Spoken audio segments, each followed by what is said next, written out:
Welcome to the Fantasy Football Hub YouTube channel. Today I'm joined by FPL expert, the big man Bakar, to give us a recommendation for the very best Gameweek 30 Wildcard. Bakar, pleasure to have you back on. Before we get into this, I think we need to caveat this and give this some context. Obviously, we're getting into chip season now, and everyone's chip strategy will have big ramifications for their wildcard teams.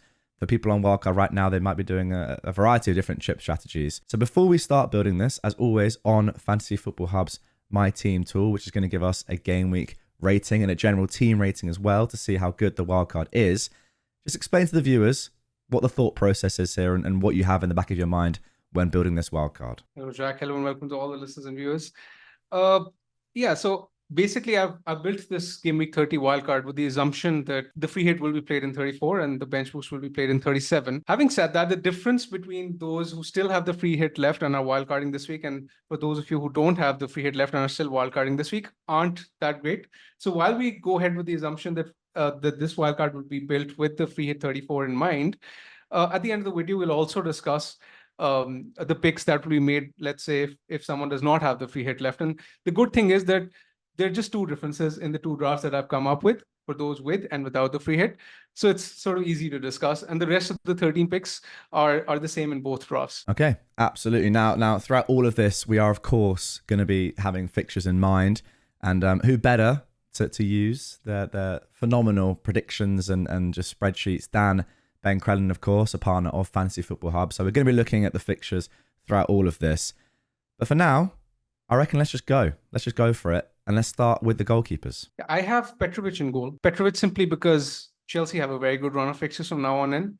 And when you look at the Chelsea defense, apart from Gusto, there's no one really I want to pick as such. And I think Petrovic has sort of now secured himself in terms of starts. So he sort of fixed himself with the fixtures that he has. I mean, immediately when you look at the fixtures, Burnley at home this week, then Sheffield United in Game Week 32. And then the key part is that he has two doubles coming up after that point as well, which will be likely be in 36 and 37. So Petrovic is a constant in the wildcard team, and I think he's a safe pick. Yeah, I've seen a lot of people as well, or a few people saying that they're not entirely sure about his how nailed he is when Sanchez comes back. Just want to say, as a Chelsea fan, he's 100% nailed. He's so much better than Sanchez. He's been really good since he's come into the team, and just from watching the games, I cannot see any way Sanchez gets back into the team unless it's a random, unlucky rotation, which you can't really predict. He won't be dropped for performance issues in the short term anyway. I think he's pretty nailed on. And yeah, if you're on free hit 34, again, that's just an easy Arsenal away avoid, and then you've got him for the doubles. Chelsea and Tottenham are the big teams, aren't they, really, for free hit 34? I think whether or not you're free hitting in 34, you pick Petrovic still. Because Petrovic will likely double in 36 and 37, so he will serve a purpose. It's the other goalkeeper which is contingent on whether or not you're free hitting in 34. I think Petrovic should be constant irrespective of the free hit strategy you have. Okay, sure. Okay, so who is the other goalkeeper? Yeah, so the other goalkeeper, depending on your chip strategy, let's say if it's free hit 34, it can be someone like an Onana. Now, the reason behind Onana's selection is that Man United have a decent run of fixtures after Game Week 35, so they sort of rotate well with Chelsea. When I sort of read out the rotation, it reads Burnley at home this week, then Man United, then Sheffield United, then you get Everton, and then you get in 35 and 36 you can take advantage of the United fixture at home to Burnley, and then the doubles for Chelsea later. So the rotation works well for both of them. But this is a pick. Let's say you can go with Ederson. The thing with Ederson is that I would want to keep that third City slot open if I wanted an attack, because usually with City attack, there's always that upside with someone like a Foden or De Bruyne if they emerge at that point. So I don't really want to triple up on City, which is why I'm hesitant on picking Ederson. So I would rather go with someone like Onana with this just strategy in mind. But let's say if someone is not free hitting in 34, then I think Raya is the best choice, simply because Arsenal have an elite defense and they have a double in 34. They have a decent run of fixtures after this week as well. They're playing Luton, Brighton, and they're comfortably the best defense in terms of XG conceded this season. So it basically is Petrovic plus Onana / Raya / even Pickford, depending on your chip strategy. Yeah. But for me, I think Petrovic should be the constant. I do think as well, I don't think that the title is going to be decided by the second game in 37, but if there is a chance that it is, then Edison may well be rotated for Ortega. We've seen Pep do that before. So Yeah. if there's any slight risk of that, which there has been in the past, I don't think it's going to be done by 37, but you never know, it might be. And Yeah, that's a that good point would be as well. enough just to make me think, is it worth it? But for me, just ignoring that potentially ignoring that upside of the City midfielder Yeah. is why That's the I've main sort of written point off for sure. Edison. Yeah. Exactly. That's really difficult to sort of commit to. Okay, so that is it for the goalkeepers. Interesting. This is instantly we're going very different from the template here. Petrovic, Onana haven't been in anyone's teams really. Well, I mean, after the first wildcard for the majority of the season, but there we go. Let's move on to the defense. Okay, so the defense is constant in irrespective of the free hit strategy. Gabriel is nailed simply because attacking goal threat. He's still very cheap for what he offers. Again, Arsenal are in need defense, so he sort of picks himself. Apart from that, Gusto, again, he's very cheap. And he's expected to be fit by this weekend. If he's fit, then Chelsea have Burnley and Sheffield United in 2 of the next 3 weeks. He's performed really well in James's absence. He sort of nailed down that spot. I think if I was picking a Chelsea defender, he's clearly the choice to own because of his attacking threat and price. And again, Chelsea have 2 doubles to come before the end of the season. So he sort of fits that bill perfectly. The third defender is Pedro Porro. Now, this could be a doggy depending on, let's say, if someone does not have the funds or is short of cash, then he can go doggy. But I prefer Porro for his bonus potential and because he is better statistically in terms of creating chances as opposed to the other fullback from Spurs.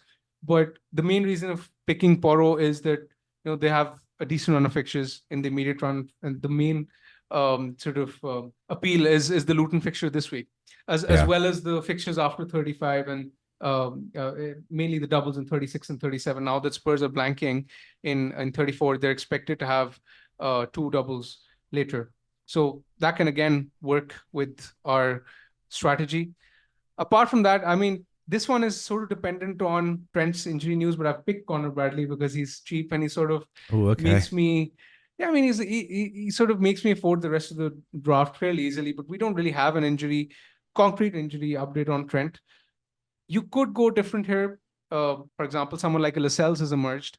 He could be a pick because Botman is out for a while. And the fifth defender is going to be a City defender. It's difficult to predict who it will be at this point in time because with City, it's always very random. But from the trends we've seen in recent times, I think Diaz is probably the safest of them all.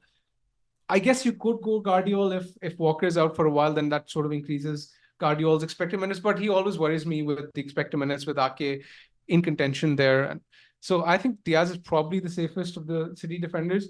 Yeah. But this is sort of the rough template I think I have in mind. And the good thing about City is that the fixtures are nice right now, and then they're doubling in 37 as well. Yeah. Do you think there are clean sheets available for City in 37? 2 tough fixtures away in London that against pretty free scoring teams at home. Do you see many clean sheets there? I mean, the fixtures aren't great on paper, but it's just that I always back the City defense. I mean, they're the second for expected goals conceded this season, so it's fine. I mean, even before that, when you look at the single game week fixtures from now on in after this week, it's a good run. I mean, it reads Villa at home, Crystal Palace away, Luton at home. There are 2 clean sheets in there, at least for me to see. And even after in 35 and 36, Forest and 35, goals. 36 are great. Yeah. Exactly. Followed by West Ham in 38. Yeah. 38 as well, exactly. So it's basically just that Spurs fixture in 37, which is tricky. Even the Fulham fixture is fine, to be very honest. Yeah, I agree with that. And I also do think that sometimes they are sharper against better attacking teams for whatever reason, just because they have to concentrate more, which sounds kind of weird, but they are that elite when they want to be that sometimes they're just on it against better attacking teams. Yeah. Okay, so that is the defense.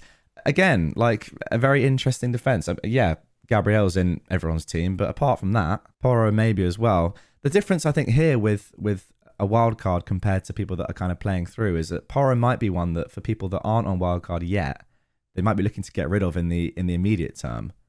But actually, the short-term fixtures are still decent. That Forest at home game is nice. Yeah, I mean, people will be looking to get rid of him in the short term after this week to get someone like Van Dijk in. But But then again, they'll likely get him back in 35, 36 with Yeah, the wild card, right? Ahead of Spurs' 100%. double. So that's the thing. So again, we have to keep in mind that we're bench boosting this team in 37, Well, right? sorry, that is a very good point. We need all 15 of these players. It's a way away, but ideally, yeah. Exactly. So that is why all of the players I've selected I've sort of kept in mind and ensured that all these guys have a reasonable run of fixtures leading into 37 as well as decent fixtures in 37, Yeah. right? So and at the same time ensuring that the team fits the budget constraints because it's very hard to afford. I mean, let's say for someone like me, I might be getting Van Dijk in my team next week because of Liverpool's double and their fixtures, but he's very difficult to fit into the wildcard team when you're ensuring that you're setting yourself up for a bench boost in 37, as well as getting the likes of Salah, etc. in. So it's tricky. It's not very easy. Yeah. And I think the thing with Bradley, to be fair, is that you might think, oh, he's rotation risk when Trent's back. But as you said, we don't know when Trent's going to be back. And in the last double, he was one of the best Liverpool defenders 4 minutes, playing both games. So yeah, and if he's a risk, then you can sell him for someone like exactly. Lascelles. That's the alternative I've given. It's an okay alternative. Yeah, because even with the free hit, you'll still have 5 free transfers to make until 36, 37 anyway. So yeah, absolutely fine. Okay, let's move on to the midfield. Yeah, so the midfield is I mean, Salah picks himself. I don't think I need to explain further. No. With the doubles coming up and him being the optimal captain, Sheffield United is a good pick.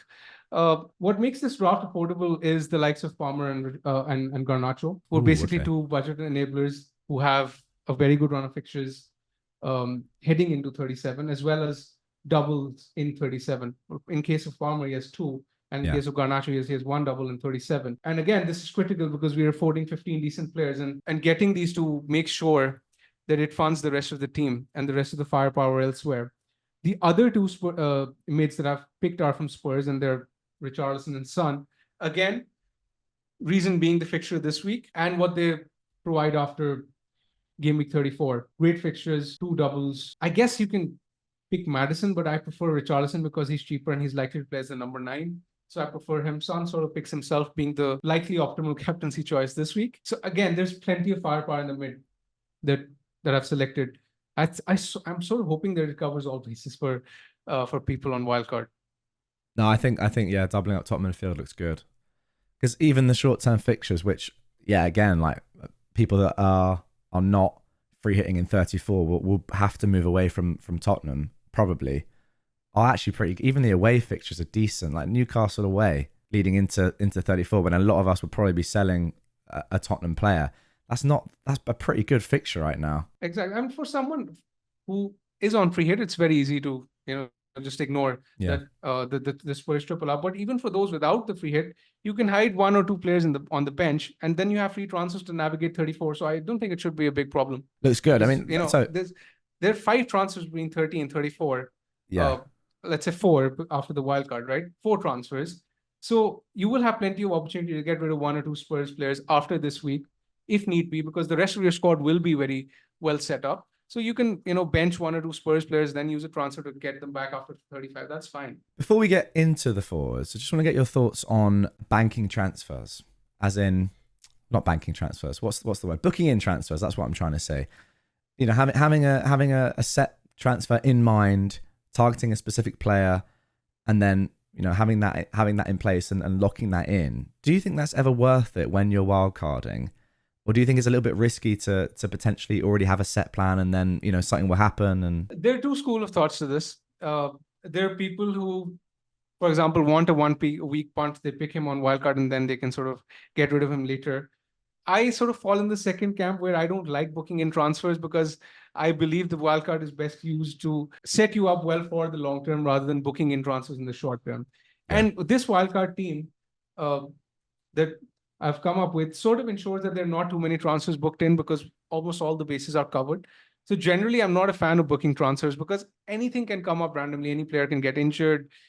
Then you have the bench boost to play, and you're in all sorts of trouble if you've got a lot of transfers booked, which is why you sort of have to ensure that you're making safe selections. So one thing you would have noticed is that most of the players are nailed. They're not really risks in in any way or form. Yeah. Again, I just want to say with Gusto, I think he's very, very nailed. And I agree with you. I think he is the Chelsea defender to own. His delivery is fantastic. I do think he has the highest assist potential, and we have no idea what's going on with James at all. So I definitely wouldn't forego Gusto if you're worried about James. All right, 25 million roughly left. Now that's with a 100 million budget. Obviously, the majority of people now have more than that. So we'll see how much money you're spending up front. Let's go on to the forwards. Yeah, you can take Haaland's money out of this. Okay. Because he's obvious. Yeah, fine. Well, let's have a word about him, because he doesn't double. You know, he just has the one set of doubles, which are in a while.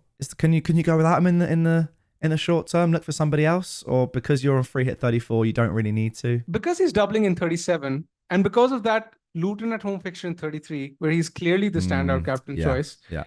I don't think it's worth risking going without him, especially at this stage of the season. I mean, one haul from him against Luton could wreck your season. We've recently seen that he scored 5 against Luton in the cup.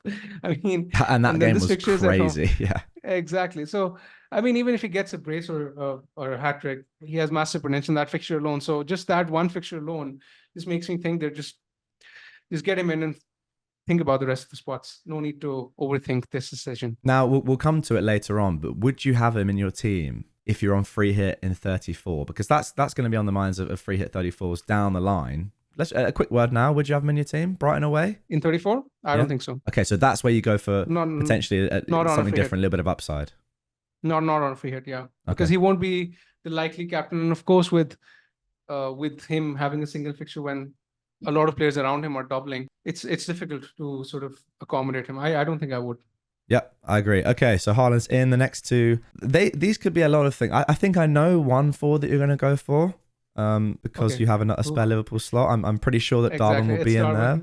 Exactly, it's Darwin because it's Sheffield United home next week. Then it's Crystal Palace in 33, followed by the double in 34. So it is Darwin. Yeah, it's sense. Not as clear cut though, but I've sort of selected him because his numbers have been elite this season. I know a lot of people get frustrated with him, but I still think he has potential in those fixtures. The only caveat is that he's on 8 yellow cards, and if he gets 2 in the next 4 games, then he might end up missing a fixture at some point. So that's something to be wary of. But again, at this point in time, I would rather go with the assumption that he will avoid 2 bookings. The thing that makes it tricky though is that the United fixture away sort of seems like the one where he will get booked. So he sort of has to avoid one if he gets booked there. But I still would take the risk. You're right, because it's not just the one game; it's 2-game ban. It's a big thing, and I think it is worth monitoring for other players as well. The likes of Gordon that are close to that double suspension. I don't know if it's worth going through individual games and analysing exactly where he might get a yellow, but that United game definitely is one. I mean, outside of that, exactly. I'm not sure. But yeah, it's going to be random apart from that. Yeah. Yeah, but I mean, he has the propensity to just get a silly one, and say he gets one against United, picks one up against Palace, is out of both games in the double. And of course, you can just get rid of him, and that I think is the play, because the short term fixtures are too good not to have him. Yeah, but again, you would go with the assumption that he plays, right? Yeah, I mean, a little word on his flag as well. What's going on with the flag? Is he going to be fit? We haven't had news on that yet, but yeah, the assumption is that he'll be fit. Okay, then let's get into the last spot then. Who have you got? The last spot is dependent on your free hit strategy. Now, I mentioned with the keepers, you can sort of go different with the other slot with Petrovic. Now, this slot is also dependent on your free hit strategy, in my opinion. So for someone who is not free hitting in 34, I think Solanke is the obvious pick because of Bournemouth's immediate run of fixtures and because of their double in 34. Now, Solanke has been really good this season. I don't have to sort of go through the merits of picking him. But when you look at his fixtures, he has Everton at home, Crystal Palace at home, Luton away, Man United at home, followed by the double in 34. So Solanke is a good selection on the wildcard for those of you who don't have the free hit left. But for those who have the free hit left, I think I would rather go with Isak, because Isak has a good run of fixtures from Gameweek 30, which is from now on in. And then he has the double in Gameweek 37 as well. And with Wilson out, I think Isak could do well and could serve a purpose for those of you who have the free hit left. And I think you're also saving yourself a transfer down the line by doing that, because you'd be looking to do Solanke to Isak or another doubling forward anyway at that point. Exactly. When you look at Newcastle's fixtures, that West Ham this week, West Ham at home, Everton at home, and then from Gameweek 35, that's when it gets really spicy. Sheffield Yeah. United at home, Burnley away, and then the double in 37. That's an amazing run. So Yeah. I suspect he'll be very popular at that point as well. Well, that's another good point because for Game Week 35 wildcarders, which will be probably everyone that free hit 29. He will basically be the Darwin of this week. Yeah, exactly. He'll be the forward popular template darling. And he has just played back-to-back 90s for Sweden, which is it's very surprising given his injury record and that he went into the break with some niggles. But yeah, I think his fitness is going to be, well, I don't know. It might prove a problem, but in the short time he looks okay. Other options then. So Solanke, Isak, anyone else? Muniz, for example. I mean, he's Muniz at the moment doing really well. He does serve a purpose in terms of the fact that he's cheap and his underlying data is decent. He's got, I think, 7 goal involvements in 7 fixtures. The lack of the double is what really puts me off. Exactly. That's what puts me off, and that's why I've sort of primarily focused on getting players who double. Yeah, that's fair. I mean, it is a slightly risky, perhaps, just to avoid a plum fixture, Sheffield United away, and even Forest away, Newcastle home. They're good fixtures, but yeah, it's hard to go with someone like that when there are such standout options and with the likes of Darwin and Isak that are just like staring you in the face. Exactly, and the likes of Solanke even. All these guys, they have good fixtures. Palmer, they're good enablers. So it's not that we're short of enablers. I mean, the likes of Palmer, Garnacho, perfectly good enablers. You can pick Garnacho now and hide him on the bench to 35. It's fine. Yeah, absolutely fair. Okay, so who shall I put in then? Solanke, Isak for your team right now. What are you thinking? Again, as I said, it depends on the free hit strategy. For those who are on a free hit, Isak, and those who are without a free hit, Solanke. Right, let's do it with the free hit in mind then. So I think that will be the rough majority of people. And then let's have a look at this. So obviously that's costing about 104 million, but that's roughly where I think the majority of teams will be at right now. Again, if you don't have as much, you can just downgrade one of these players. I mean, there are clear downgrades that could be made throughout the team. Let's have a look at it. What do you think that the team rating and Gameweek rating is going to be? Now, I think it's worth saying here that we haven't inputted the exact chip strategy into this. So with 34 in mind, this will look worse. So you have to have the caveat that you are free hit 34 for this team. And exactly. And the thing is, the team rating could also be affected with the potential injury statuses of Darwin and Gusto. Yes. We haven't really had confirmation that they're playing.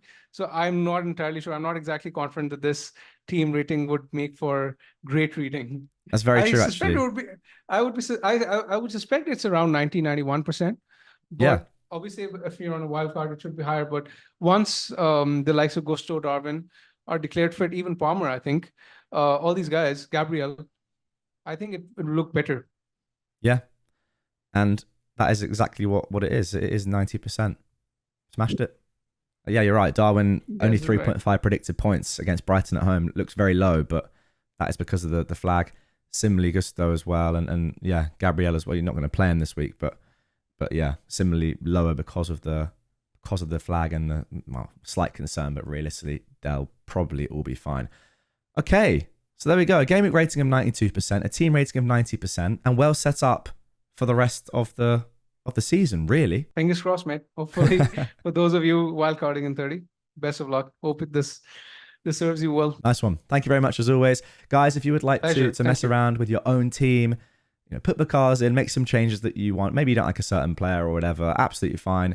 You can go to the link down below completely for free and put your own players in to the My Team tool right now. See if you can beat Bakar's team rating and game week rating. As always, thanks for watching. Good luck this week if you're on Wildcard especially, and we'll catch you on the next one.